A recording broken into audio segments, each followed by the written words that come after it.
Greetings everyone, this is my first video of 2026 and I'll start out with my in-ground planted Mexicola. I've got 4 5-gallon buckets of water to help surround this and retain heat here. I've got lights in the tree, but I've really only used those lights a few times so far. This tree is still relatively low to the ground and I don't need a lot of heat here. I just cover it if the nights are getting below about 25 degrees Fahrenheit. So the tree is continuing to grow. Got some buds here, down in there. So, you know, it's not in stasis. It is continuing to flush, and I will probably be able to get leaves on this within another couple of months.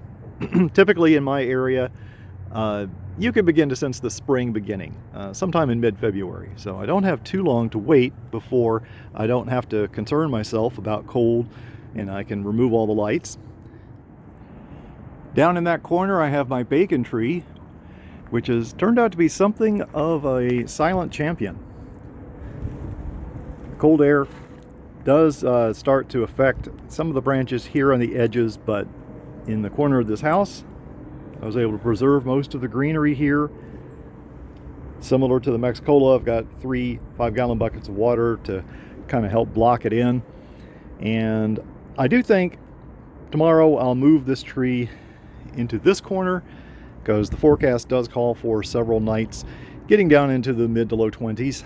So I won't keep pushing my luck with it, but for the most part, I'm pretty satisfied with how a variety from Southern California is faring here.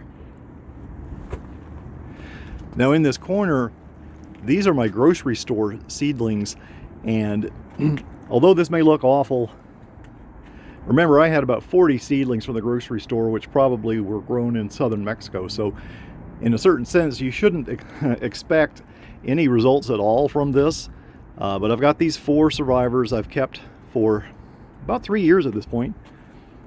I even still have some green leaves remaining. This is my 2021 survivor that is managing to hold on to a few. So I'll put the bacon down in the bottom, down in there.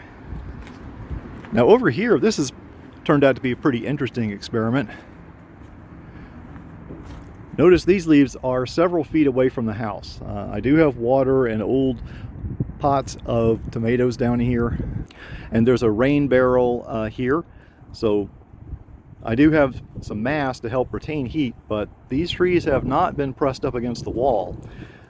I only moved them inside just for a few nights when the temperature in December got down into the mid-teens or so, but otherwise this is where they've been parked.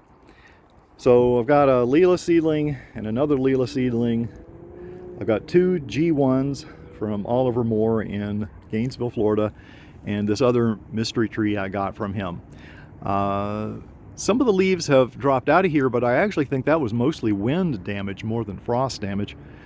And on the whole, this is a little better result than I would have expected. So I may try to leave these trees here, even for this upcoming week, and see what happens with them. So these G1s, if I recollect, they are kind of early fruiting, and that may be the first variety that Oliver named. G, I suppose, stands for Gainesville. So on I go. Probably have another update in about a month.